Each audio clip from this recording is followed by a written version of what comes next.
Hello friends, good morning. നമ്മുടെ എല്ലാ T V സീരിയലിലേക്ക് എല്ലാവർക്കും സ്വാഗതം. തൻ്റെ മമ്മിയുടെ ഫോട്ടോയുടെ മുന്നിൽ വന്ന് അലീന കരഞ്ഞുകൊണ്ട് തൻ്റെ അമ്മയെ കണ്ടെന്നും എല്ലാവരെയും കണ്ടെന്നും തനിക്ക് തൃപ്തിയായെന്നും അലീന പറയുക കേട്ടോ. ഭയങ്കര സങ്കടത്തോടെ മമ്മി പറഞ്ഞ ആ ഒരു കാഴ്ചകളെല്ലാം ഞാൻ കണ്ടു, എനിക്കെല്ലാം മനസ്സിലായി എന്നൊക്കെ ഇങ്ങനെ പറയുക. അപ്പോൾ അതെല്ലാം തൻ്റെ ഉള്ളിൽ പൊള്ളുന്ന രീതിയിൽ അലീന മമ്മിയോട് പറയുന്നത്.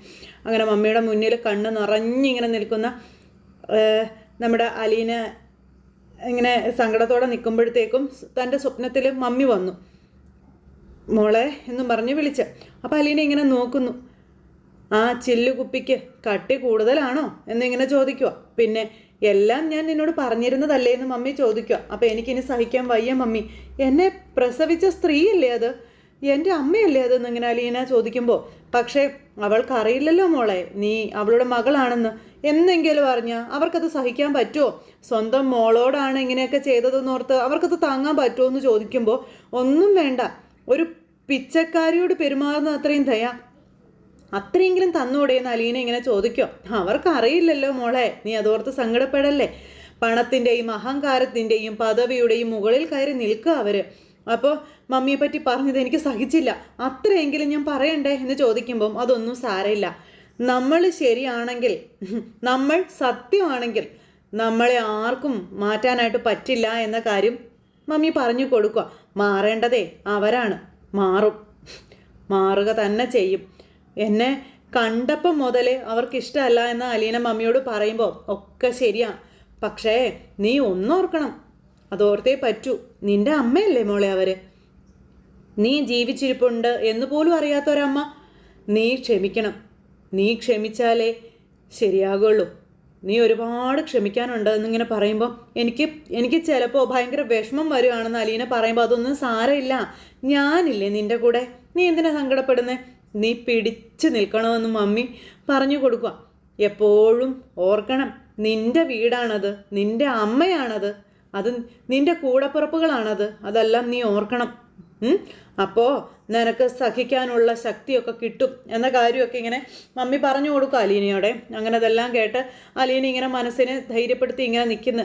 അത് കഴിഞ്ഞ് എന്നെ കാണിക്കുന്നത് മുത്തശ്ശിയാണെങ്കിൽ നമ്മുടെ മുറിയിൽ ഇങ്ങനെ ആലോചനയായിട്ട് ഇങ്ങനെ കിടക്കുമ്പോഴാണ് അലീന ഇങ്ങനെ മമ്മിയുടെ ഫോട്ടോയ്ക്ക് മുന്നിൽ വിഷമത്തോടെ ഇങ്ങനെ നോക്കി നിന്ന് അതിനുശേഷം മുത്തശ്ശിയുടെ അടുത്തേക്ക് വരുന്നത്. അപ്പോൾ എന്താ കുഞ്ഞേ എന്ന് മുത്തശ്ശി ചോദിച്ചു കേട്ടോ. അപ്പോൾ ഒന്ന് ചിരിച്ചു.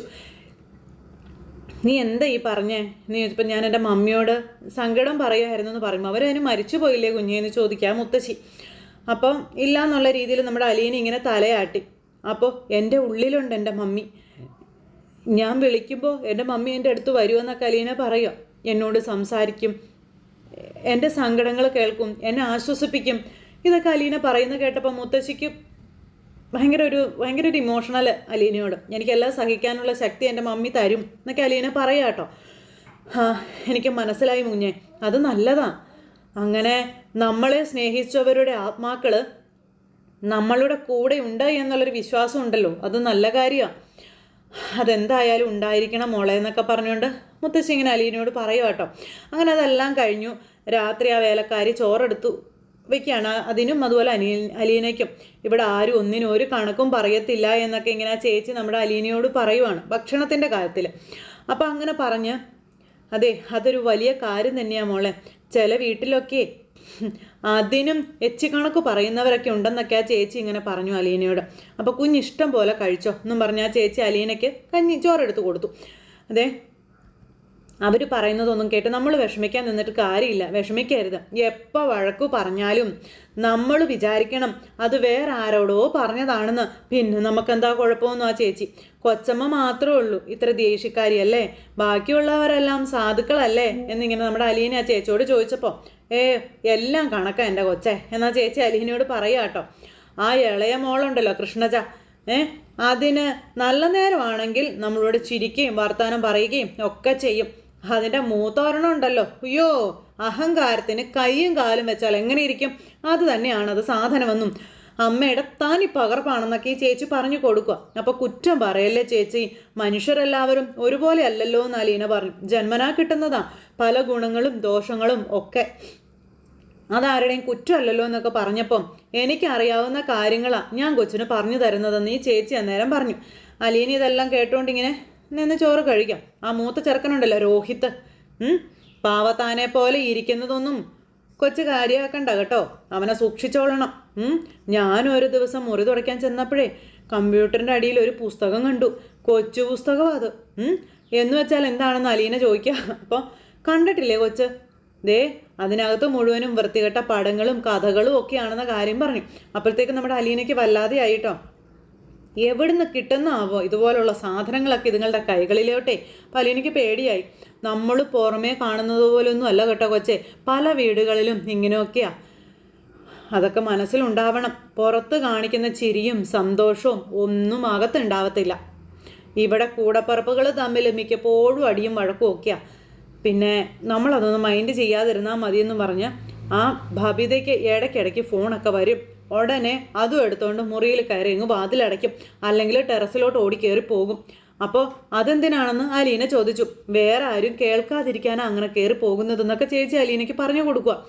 അതെ, അടക്കിപ്പിടിച്ച വർത്തമാനവും ചിരിയും കൊഞ്ചലും ഫോണിലൂടെയുള്ള ഉമ്മ കൊടുക്കലും ഒക്കെ കാണുമ്പം നമുക്കറിയരുതോ നമ്മൾ ഈ പ്രായം കഴിഞ്ഞാണ് ഇങ്ങോട്ട് പോകുന്നതെന്ന് നമുക്ക് മനസ്സിലാവല്ലേ.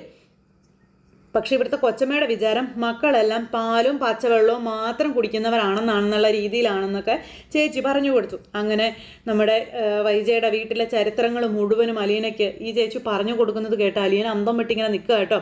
അപ്പം മതി ചേച്ചി, എനിക്ക് കേൾക്കണ്ടെന്ന് പറഞ്ഞു അലീന. അപ്പം നീ ഇതെല്ലാം അറിഞ്ഞിരിക്കുന്നത് നല്ലതാ മോളെ, അതിനൊപ്പിച്ച് നീ നിൽന്നാൽ മതിയല്ലോ, അതുകൊണ്ടാണ് ഞാൻ ഇതൊക്കെ പറഞ്ഞു തരുന്നത്.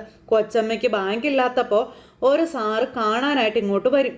ചുമ്മാ ചായയും കുടിച്ച് വളവളാന്ന് എന്തെങ്കിലുമൊക്കെ പറഞ്ഞുകൊണ്ട് ഇവിടെ ഇരിക്കുമെന്നും പറഞ്ഞു. പിന്നെ കൊച്ചമ്മയ്ക്ക് വർത്തമാനം മാത്രം പറഞ്ഞാൽ മതി.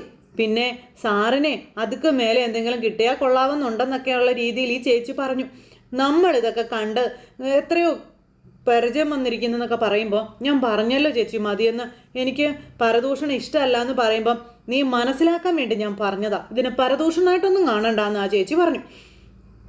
അങ്ങനെ എല്ലാം അലീനയ്ക്ക് പറഞ്ഞ് മനസ്സിലാക്കി കൊടുത്തു കേട്ടോ. നമ്മൾ പുറത്തുനിന്ന് നോക്കുമ്പോഴേ വലിയ വീട്, കാറ്, അടിപൊളി ഡ്രസ്സ്, എന്താ അകത്ത് കയറി നോക്കിയാലോ കീരിയും പാമ്പും പരുന്തും നായയും നരിയും സകല ജന്തുക്കളും ആ വീടിനകത്തുണ്ട്, ഈ വീടിനകത്തുണ്ട്. അങ്ങനെ അതെല്ലാം പറഞ്ഞ് ചേച്ചി ഏകദേശം ഒരു രൂപം കൊടുത്തു അലീനയ്ക്ക് ആ വീടെന്താണെന്നുള്ളത്.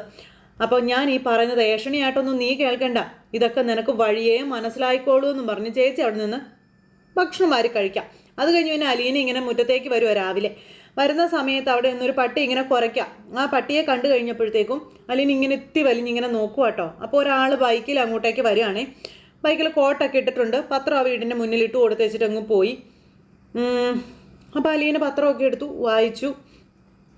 അപ്പോൾ ആ പട്ടി അവിടെ കിടന്ന് ഇങ്ങനെ കുറച്ചുകൊണ്ടിരിക്കുക. അപ്പോഴത്തേക്കും പറന്നു വന്നില്ല ഈ പത്രം വായിച്ചുകൊണ്ടിരിക്കുന്ന അലീനയെ കണ്ടുകൊണ്ട് ജയ, നിന്നോട് ഞാൻ എന്താണെന്ന് അടി പറഞ്ഞത്, മിറ്റടിക്കാനല്ലോ അടി എന്ന് ചോദിച്ചു വന്നു. അപ്പം ഞാൻ പത്രം കണ്ടപ്പം ചെയ്തുകൊണ്ടിരുന്ന ജോലി ചെയ്ത് തീർക്കടി, പത്രം വായന അവിടെ എന്നും പറഞ്ഞുകൊണ്ട് ആ പത്രവും തട്ടിപ്പറിച്ച് മേടിച്ച് വൈജ അകത്തേക്ക് കയറിപ്പോയി. അലീന അന്നേരം ആ ചൂലെടുത്ത് മുറ്റം ബാക്കി അടിക്കുക. ഈ സമയത്ത് അകത്ത് കയറിയിട്ട് പുള്ളിക്കാരി ഇങ്ങനെ കയ്യും കെട്ടി ഇങ്ങനെ ശൂന്യതയിലേക്ക് നോക്കി നിൽക്കുക. ആ സമയത്താണ് അങ്ങോട്ട് നമ്മുടെ ബാലചന്ദ്രൻ വരുന്നതും ഈ കാഴ്ച കാണുന്നതും. അപ്പോൾ താനെന്താടോ അവിടെ വന്ന് ഇങ്ങനെ നിൽക്കുന്നതെന്ന് ചോദിച്ചു. ബാലചന്ദ്രൻ ഇന്നലെ പറഞ്ഞില്ലായിരുന്നോ? അല്ല, ഞാൻ എന്തു പറഞ്ഞെന്ന്? ഓ, ബാലചന്ദ്രൻ അത് മറന്നുപോയോ? കുഞ്ഞുമോളെ പറഞ്ഞയക്കാൻ നിൽക്കുകയാണെന്ന് പറഞ്ഞു. ഇപ്പം തന്നെയോ? ആ, ഞാൻ ഇന്നലെ പറഞ്ഞെന്താ മറന്നുപോയോ? അല്ല, അത് പിന്നെ ഇത്ര ധൃതി പിടിച്ചൊക്കെ വേണമായിരുന്നോ? മറ്റേ കുട്ടി വന്നതല്ലേ ഉള്ളൂ. ഓരോ ജോലികൾ എങ്ങനെ ചെയ്യണം, എപ്പോൾ ചെയ്യണം എന്നൊക്കെ കാണിച്ചും പറഞ്ഞും കൊടുക്കേണ്ടത് കുഞ്ഞുമോളെല്ലാം ചോദിച്ചു. പറഞ്ഞു കൊടുത്ത് പഠിപ്പിക്കാനൊക്കെ എനിക്കറിയാം, ഞാൻ പഠിപ്പിച്ചോളാം എന്നും പറഞ്ഞ് വൈജ. വീട്ടുജോലി എന്ന് പറയുന്നതേ അത്ര മെക്കാനിക്കൽ വർക്കൊന്നും അല്ലല്ലോ, ആണോ എന്ന് ചോദിച്ച് ദേഷ്യപ്പെടുക. അപ്പോഴാണ് കുഞ്ഞുമോൾ അങ്ങോട്ടേക്ക് വരുന്നത്. ബാഗൊക്കെ ആയിട്ട് കുഞ്ഞുമോൾ അങ്ങ് വന്നു. കുഞ്ഞുമോൾ വന്ന് വൈജ ദഹിപ്പിച്ച് നോക്കി ഇങ്ങനെ നിൽക്കുക കേട്ടോ. തിരിച്ചു അതുപോലെ തന്നെ. എന്താ നിൻ്റെ ബാഗിൽ? ഇവിടുത്തെ അലമാരിയിൽ നിന്ന് കുറച്ച് സ്വർണം എന്ന് പുള്ളിക്കാരി പറഞ്ഞു. സൈഫിൽ വെച്ചിരിക്കുന്ന ലക്ഷക്കണക്കിന് രൂപ, പിന്നെ കുറച്ച് വെള്ളിയുണ്ടെന്ന് കുഞ്ഞുമോൾ അങ്ങ് പറഞ്ഞു. എന്താടി നിന്നോട് ചോദിച്ചത് നിനക്ക് രസിച്ചില്ലേന്ന് വൈജ അന്നേരം ഇതിനോട് ചോദിക്കുക. ഈ വീട്ടിലെ ജോലിയിൽ നിന്നേ പിരിഞ്ഞു പോകുക, നീ എന്തൊക്കെയാ നീ കൊണ്ടുപോകുന്നതെന്ന് എനിക്ക് കാണണമെന്ന് പറഞ്ഞപ്പോഴത്തേക്കും ആ ബാഗ് എടുത്ത് വൈജയുടെ കാൽച്ചൂട്ടിലേക്ക് വലിച്ചെറിഞ്ഞങ്ങ് കൊടുത്തു, നോക്കാൻ പറഞ്ഞു. അങ്ങനെ അത് വലിച്ചെറിഞ്ഞിട്ട് കൊടുക്കുന്നത് കണ്ടു കഴിഞ്ഞപ്പോഴത്തേക്കും ജയയുടെ കണ്ണിങ്ങനെ ഉന്തി വന്നു. എന്നിട്ട് ബാലചന്ദ്രനെ ഇങ്ങനെ നോക്കുക. നിങ്ങൾ നോക്കാൻ പറഞ്ഞു, തുറന്ന് കാണിക്കടി, അപ്പം എൻ്റെ പട്ടി വന്ന് തുറന്ന് കാണിക്കുമെന്ന് ആ ചേച്ചി വൈദ്യയോട് പറയുന്നു. ഇതൊക്കെ കേട്ട് ബാലചന്ദ്രൻ അന്തം വിട്ടിങ്ങനെ നിൽക്കുക കേട്ടോ. വേണമെങ്കിൽ നിങ്ങൾ തുറന്നു നോക്കാൻ വൈദ്യയോട് വേലക്കാരി പറയുന്നു. വൈദ്യക്ക് അതൊക്കെ ഒരു ഇൻസൾട്ടായിട്ടാണ് തോന്നുന്നത്. അന്നേരം ബാലചന്ദ്രനെ ഇടയ്ക്കിടയ്ക്ക് ഇങ്ങനെ നോക്കും. ബാലചന്ദ്രനെ പട്ടിക്ക് പോലും വകവയ്ക്കാതെ ഇങ്ങനെ നിൽക്കുക അവിടെ. ആ സമയത്ത് അങ്ങ് ചെന്നില്ലേ, അലീനോ അലീനോ എന്നും പറഞ്ഞ് അവിടെ ചെന്ന് വിളിക്കാം. ഇവിടുത്തെ എവിടെ പോയി കിടക്കാം. അപ്പം അലീനയും കുലീനയും ഒന്നും നിങ്ങൾ വിളിക്കണ്ട, കൊച്ചമ്മയ്ക്ക് വേണമെങ്കിൽ തുറന്നു നോക്കിക്കോളാൻ പറഞ്ഞു. വേറെ ആരെങ്കിലും എൻ്റെ ബാഗിൽ തൊട്ടാ വിവരം അറിയുമെന്ന് ആ പുള്ളിക്കാരി വൈദ്യയുടെ മുഖത്ത് നോക്കി അങ്ങ് പറഞ്ഞു. കിട്ടാത്തടി ചോദിച്ച് മേടിച്ച് അവിടെ നിൽക്കുക. അപ്പോൾ അവരുടെ ശമ്പളം കൊടുത്ത് പറഞ്ഞ് വിടു വൈദ്യേ, വലിയ ഷോ കാണിക്കാതെ എന്ന് ബാലചന്ദ്രൻ അന്നേരം പറഞ്ഞു. അതും പറഞ്ഞ് ബാലചന്ദ്രൻ ഇങ്ങനെ തിരിഞ്ഞിങ്ങനെ നിൽക്കുക. ആ സമയം ഈ മാസം 27 ദിവസം നീ ജോലി ചെയ്തു, ദാ അതിൻ്റെ കൂലി ഉണ്ടെന്ന് പറഞ്ഞ് അങ്ങ് കൊടുത്തു. ആ പൈസ ആ ചേച്ചി കൈ നീട്ടി വാങ്ങിച്ചു. മേടിച്ചിട്ട് ഇവരുടെ മുന്നിൽ നിന്ന് തന്നെ അത് എണ്ണുക. അതിൻ്റെ കൂട്ടത്തിലൊരു 200 എക്സ്ട്രാ ഉണ്ട്. അപ്പം ഇതെന്തിനാ കൊച്ചമ്മയെന്ന് ചോദിച്ചപ്പം ഇത് നീ വെച്ചോ, നിനക്ക് തന്നതാ ഞാൻ, നിന്റെ അഹങ്കാരത്തിനെ ഇത് ഇരിക്കട്ടെ എന്ന് പറഞ്ഞ് അങ്ങ് കൊടുത്തപ്പോഴത്തേക്കും ആ പുള്ളിക്കാരി ഇങ്ങനെ നോക്കി കേട്ടോ. ആണോ, ആ അതിനാണെങ്കിൽ ഈ പൈസ കൊച്ചമ്മ തന്നെ വെച്ചോ, അതിന് ഏറ്റവും യോഗ്യതയുള്ള ആൾ നിങ്ങൾ തന്നെയാണെന്ന് പറഞ്ഞ ആ പൈസ വൈദ്യയുടെ മുഖത്തേക്ക് വലിച്ചെറിഞ്ഞു. അങ്ങനെ അന്തസ്സും അഭിമാനവും എന്താണെന്ന് ആ സ്ത്രീ ഈ വൈദ്യയ്ക്ക് കാണിച്ചു കൊടുക്കുക. അങ്ങനെ അവരുടെ മുന്നിൽ ചൂളി നിൽക്കുക കേട്ടോ വൈദ്യ. അങ്ങനെ താൻ പണിയെടുത്ത കാശുമായിട്ട് ആ പുള്ളിക്കാരി അവിടെ നിന്ന് ഇറങ്ങുമ്പോൾ അങ്ങനെ ആ ഇറങ്ങുന്നതിന് തൊട്ട് മുമ്പ് തിരിഞ്ഞു വന്നു. നിങ്ങൾ ജോലിക്കാരോട് പെരുമാറുന്നതിന് നിങ്ങൾക്ക് കിട്ടും പണി, ഏതെങ്കിലും ഒരുത്തി നിങ്ങൾക്ക് പണി തന്നിരിക്കും, അത് ഉറപ്പാണെന്നും അനുഭവിക്കാതെ പോകത്തില്ലെന്നും ശാപിച്ചു കുത്തി പ്രാഗിയിട്ടാണ് ആ വേലക്കാരി അവിടെ നിന്ന് ഇറങ്ങിപ്പോകുന്നത്. അങ്ങനെ വൈദ്യയുടെ മുഖത്ത് നോക്കി ശപിച്ചിട്ട് ആ സ്ത്രീ ഇറങ്ങി പോകുമ്പോൾ ഉണ്ടല്ലോ, പെണ്ണുമ്പോൾ ഇങ്ങനെ നോക്കിക്കൊണ്ട് ഇങ്ങനെ നിൽക്കുക. ഇതൊക്കെ കേട്ടപ്പോൾ കഷ്ടം, ഇപ്പം എല്ലാം പൂർത്തിയായില്ലേ എന്ന് ബാലചന്ദ്രൻ വൈദ്യയോട് ചോദിച്ചു. അദ്ദേഹം അകത്തേക്ക് കയറി പോവുകയും ചെയ്തു. ഈ സമയത്ത് നമ്മുടെ അലീന അവിടെ തൂത്തു ഉടച്ചുകൊണ്ടിരിക്കാം. അപ്പോഴേക്ക് ചേച്ചി ഇറങ്ങി വന്നു. ഞാൻ പോവാ കൊച്ചേ എന്നും പറഞ്ഞു. അപ്പോൾ അലീന ഇങ്ങനെ അകത്തേക്ക് നോക്കുക കേട്ടോ. പോവേ, എൻ്റെ ശമ്പളമെങ്കിലും തന്നിരുന്നെങ്കിൽ ഞാനിന്ന് ഇങ്ങോട്ടേക്ക് വരത്തേ ഇല്ലായിരുന്നു എന്നും പറഞ്ഞു. അപ്പോൾ കിട്ടിയെല്ലാം പിച്ചക്കണക്ക് പറഞ്ഞാ കൊച്ചേ തരുന്നേ. നമ്മുടെ കയ്യിൽ നിന്നൊരു ഗ്ലാസ് വീണ് പൊട്ടിയിട്ടുണ്ടെങ്കിൽ അതിൻ്റെ പൈസ വരെ പിടിക്കും. കണക്ക് പറയുന്നത് കേട്ടാ പിച്ചക്കാരികൾ മൂക്കത്ത് പോലും വിരൽ വെച്ച് പോകും. എൻ്റെ പൊന്നു കൊച്ചേ. അപ്പോൾ കുഞ്ഞുമോളി ചേച്ചി ഇനിയിപ്പോൾ എന്ത് ചെയ്യുമെന്ന് ചോദിച്ചു അലീന. ഞാൻ കാരണം ജോലി പോയല്ലോ, അപ്പോൾ എനിക്ക് വേറെ പണിയൊക്കെ കിട്ടും കൊച്ചേ. അപ്പോൾ അവിടെ ഒരു പൂവരണിയിലൊരു വീട്ടിൽ ഞാൻ നേരത്തെ പറഞ്ഞു വെച്ചിട്ടുണ്ട്, ഇവിടത്തേക്കാൾ കൂടുതൽ ശമ്പളവും കിട്ടും. അപ്പോൾ ചേച്ചിക്ക് എന്നോടൊന്നും തോന്നരുത് കേട്ടോ എന്ന് അലീന പറയുക. ഞാൻ ഈ വീട്ടിൽ വരാനിരുന്നവളല്ലെന്ന് പറയുമ്പം എനിക്ക് നന്ദിയേ ഉള്ളൂ. നീ വന്നതുകൊണ്ട് എനിക്ക് രക്ഷപ്പെടാൻ പറ്റിയല്ലോ എൻ്റെ കൊച്ചേ, എനിക്ക് അത്രയേ പറയാനുള്ളൂ എന്നൊക്കെ ഇങ്ങനെ നേരത്തേക്ക് ആ ചേച്ചി അലീനയോട് പറയുക. അതും പറഞ്ഞ് ആ ചേച്ചി അവിടുന്ന് ഇറങ്ങി പോവുകയും ചെയ്തു. ആ ചേച്ചി അങ്ങ് പോയി കഴിഞ്ഞപ്പോൾ അലീന ഇങ്ങനെ നിൽക്കാം. ദേ എൻ്റെ പൊന്നു കൊച്ചേ, നിന്നോട് ഞാനൊരു കാര്യം പറഞ്ഞേക്കാം.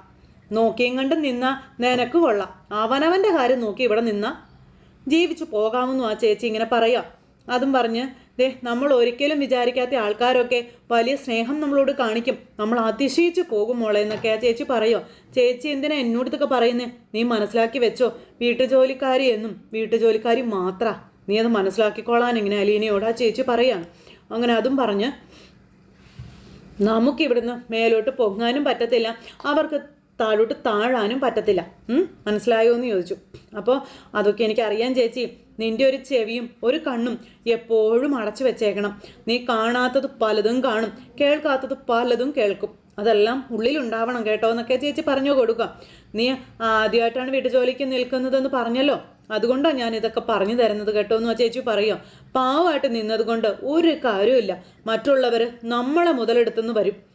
എല്ലാം സൂക്ഷിക്കണേ. അലിവും സ്നേഹമൊക്കെ കാണിക്കുന്നവർക്ക് ബുദ്ധിയില്ലെന്നാണ് മറ്റുള്ളവരുടെ വിചാരം. എല്ലാം നോക്കിയും കണ്ട് നിന്നാ നിനക്ക് കൊള്ളാം കൊച്ചേ എന്നാ ചേച്ചി പറഞ്ഞു. കൂടുതലൊന്നും നിനക്ക് ഞാൻ പറഞ്ഞിരുന്നില്ല, നീ അനുഭവിക്കാൻ പോകുന്നതല്ലേ ഉള്ളൂ, അനുഭവിച്ച് മനസ്സിലാക്കിക്കോളാനും പറഞ്ഞു ആ ചേച്ചി അവിടെ നിന്ന് അങ്ങ് പോവുക. അതും പറഞ്ഞ് അതങ്ങ് പോയി. ആ സമയത്ത് നമ്മുടെ അലീന ചേച്ചിയെ നോക്കിക്കൊണ്ട് ഇങ്ങനെ നിൽക്കുക. അത് കഴിഞ്ഞ് അലീന നേരെ അടുക്കളയിലേക്ക് ചെന്നു. അടുക്കളയിലേക്ക് ചെല്ലുന്ന അലീനയെ നോക്കി താടകെ അവിടെ അങ്ങനെ നിൽപ്പുണ്ട്. അങ്ങനെ മൊത്തത്തിൽ കയറിയൊക്കെ ഇങ്ങനെ നോക്കിയും കണ്ടൊക്കെ ഇങ്ങനെ നിൽക്കുക. കുഞ്ഞുമോള് ഞാൻ പറഞ്ഞയച്ചു, നീ കണ്ടല്ലോ അല്ലേന്ന് ചോദിച്ചു. ആ കണ്ടെന്നും പറഞ്ഞു. അവള് ചെയ്തുകൊണ്ടിരുന്ന എല്ലാ ജോലികളും ഇനി നീയാ ചെയ്യേണ്ടത്. അപ്പം ആ ശരിയെന്ന് അലീന പറഞ്ഞു. നീ ഇതിനു മുൻപ് എവിടെയെങ്കിലും വീട്ടു ജോലിക്ക് നിന്നിട്ടുണ്ടോ ഇല്ലയോ?